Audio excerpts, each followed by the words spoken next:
All right, I just wanted to catch you before you want to remove your pattern piece and move it onto your next stack, which some of you are getting very close to that. Once you've done this, your pattern pieces, we went to the trouble of putting on all these hash marks that we need.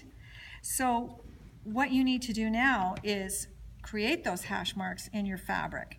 You can do this either with a scissor or with your rotary cutter. It doesn't matter. I happened to have done all of my first grouping with a rotary cutter.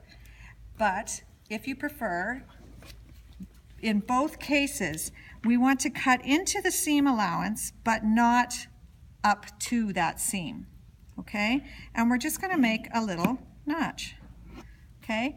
Now, in dressmaking, we often do the, you know, we make ourselves a little arrow thing. Triangle, yeah. We don't have to do that here.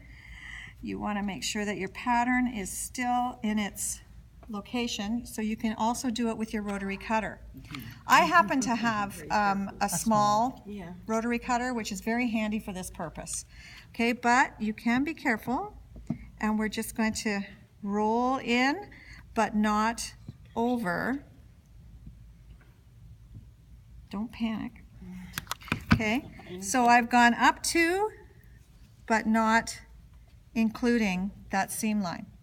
As long as your thread has at least 2 thread widths between it and that notch, everything's good. It's all good. Okay, so either scissor or rotary, or it's okay, we have people share if you don't have your scissors with you. So that would be the step before you then take this to your next stack of fabrics that you need to cut from this particular pattern piece, okay? Remember, we have to use, this pattern piece would be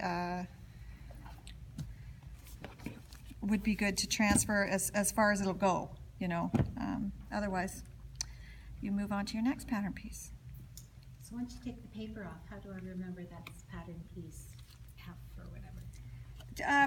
Well, when we're finished with this, with all of the creams, for instance, in this You're gonna case, stack 'em. you stack them and you leave it with the pattern piece on top. Then you go to your next pattern and use it on your next group of greens and what have yous.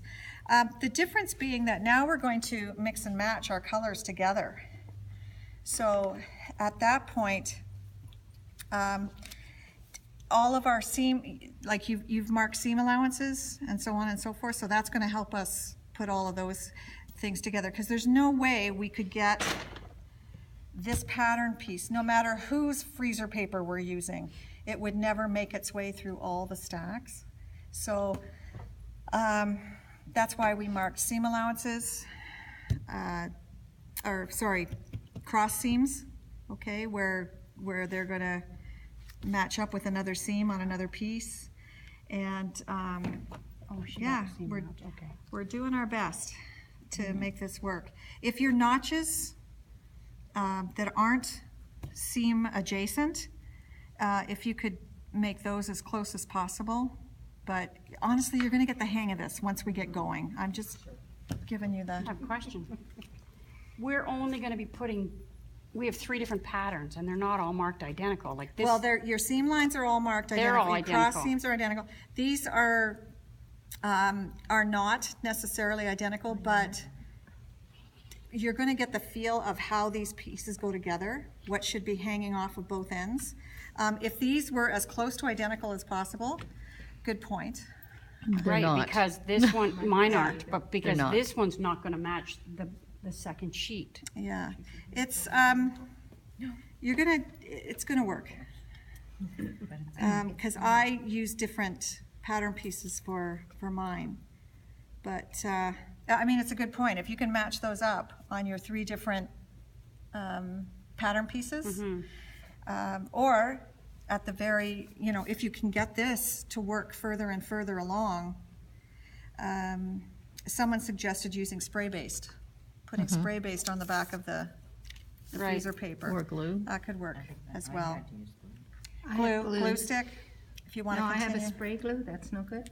Yeah. Spray-based? Yeah. Yeah, I have some of that, so. So, anyway, that's That's the process we're going for. But all of your seam allowances, or all of your cross seams, here, your arrows will work.